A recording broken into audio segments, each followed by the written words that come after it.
Out of all the characters in Black Clover, Noelle Silva is one of those characters who immediately stood out to me. In a world where royalty and status and magic mean absolutely everything, Noelle should have been a character who had everything and was envied by many people. Breathtaking beauty, strong will, overflowing with magic, sharp wits, and she comes from a royal bloodline. Noelle seemingly had it all, but as Black Clover as the series began to flip it all onto his head, when it came to the character of Noelle, this quickly became clear this wasn't the case for her.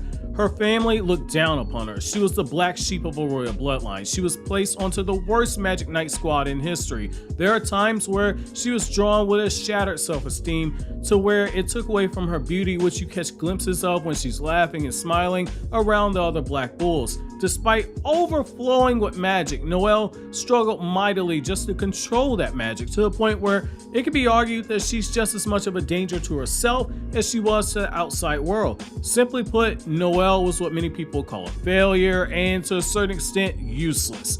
After all, what good is a Magic Knight who can't properly use her own magic? By the logic of some, she might as well not have any magic at all, since she seemingly could only really hit her target during moments of comedy, like when she would usually send Asta flying across the panels in the manga. However, that's exactly why I love her character. She isn't perfect, not perfect by any means, and it's more than just her magic being something she couldn't control. She's bratty at times, she's extremely vain, and she can be downright one of the most arrogant characters I've ever read in shonen, especially for a female shonen character.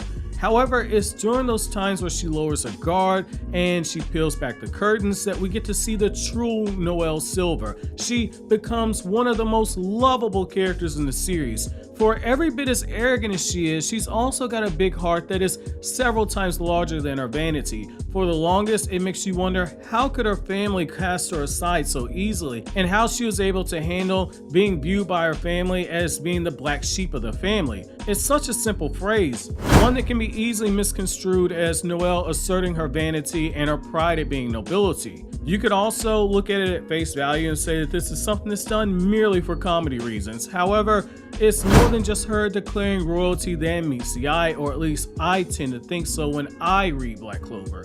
Declaring that she's royalty isn't as much for comedy reasons as it is a boost for a character who's been raked across the coals for most of her life and cast aside by her family. She's royalty, but really when you think about it, only in title only, since her family didn't seemingly accept her. It's why I believe for the longest time that she had the hardest of times admitting her faults, which is very understandable given how she grew up, having her self-esteem and value torn down by her siblings for reasons that her younger self was completely ignorant to.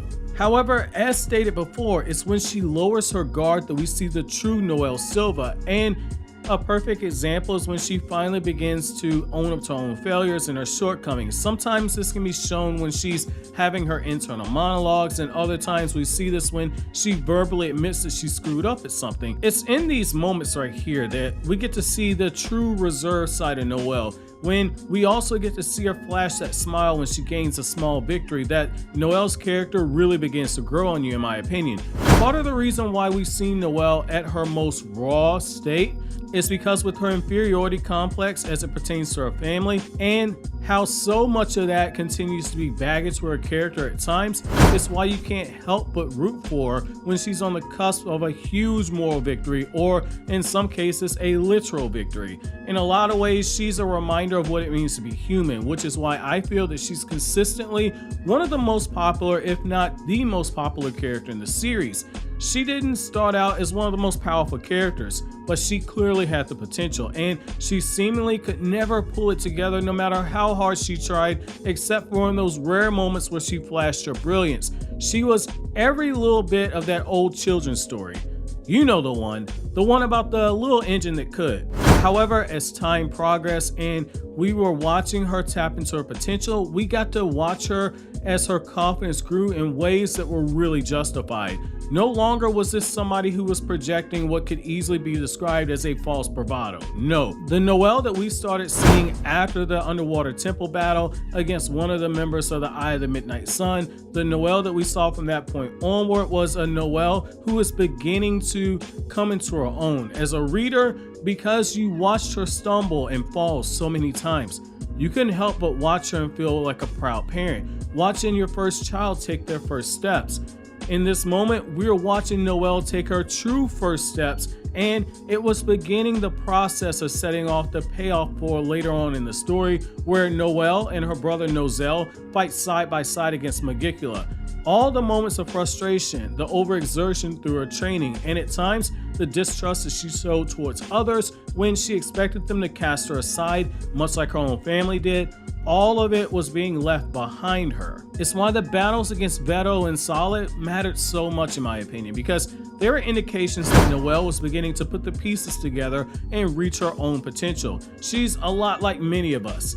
A few of us are naturally gifted, many of us have to work extremely hard, and there are those of us who are naturally gifted and cursed with having to work hard. Noelle falls into this latter category in my opinion. She had to go through her endless trials and tribulations, numerous failures, in order to make the aspects of her power that she didn't truly understand to finally begin to have them start clicking and falling into place. Not everyone steps out into the world as a ready-made genius who has the world at their feet. Sometimes there are those of us, a lot of us, who have to study harder and wait longer before we start to have the world at our feet, and that's okay. It's a journey that took us here that makes us appreciate everything that we have currently. It's because that journey, that long journey that she took, the fact that she's been casted aside for no real fault of her own, that we have the kind-hearted Noelle that we do, a young woman with the compassion and the lack of prejudice towards commoners, especially when compared to that of other nobles and royalty. That kindness and huge capacity to love others has transformed itself into Noelle becoming a very powerful warrior, one who arguably has surpassed her own mother in terms of power. Noelle is a reminder that for many of us, success doesn't happen overnight, but when it does come eventually, due to the long journey that we've had to undergo in order to reach it, that success is very much appreciated and it's enjoyed all the much more. What's even more enjoyable about Noelle's character is that her character arc isn't anywhere near done yet. There's still more room for her to grow. While it can be easy to say that now that she's acknowledged her love for Asta, that she's going to be thrown to the wayside for the female shonen characters who are regulated to being the potential love interest for the main character, I completely disagree. I feel that it's because of that love for Asta, because he was the one who made that connection with her early on in the manga when she struggled to control her magic at the Black Bull's hideout. It's because of that journey that it took for her to admit her feelings for Asta and understand her feelings for Asta. We now have an equally long journey before she can admit them to Asta as well. I'm not saying that more so in terms of chapters, but instead in terms of story events. For someone like him who has dreams of becoming the Wizard King, Noelle's progression in power is just as important because she would have to stand right beside him as an equal in order to uphold him. The black sheep of the royal family, again, due to no fault of her own, standing beside the boy who can't use magic. It's the perfect bookend for Black Clover as a story. Noelle is like so many of us who walk down an uncertain road. It's filled with twists and turns, and we don't know where we're headed, but what we do know is that wherever that road takes us, we've been on one hell of a journey in order to get to the end game. However, that's gonna be it for my video today. So if you're enjoying the content here on the channel, make sure to subscribe, not just for more Black Clover content, but other anime as well. I upload every Tuesday and Thursday and the occasional Saturday. So make sure to check the channel out for more content. But as always, guys, if you like anything I had to say, don't forget to comment, rate, subscribe, and share. Thank you so much for watching all the way to the end. Have an awesome day, guys.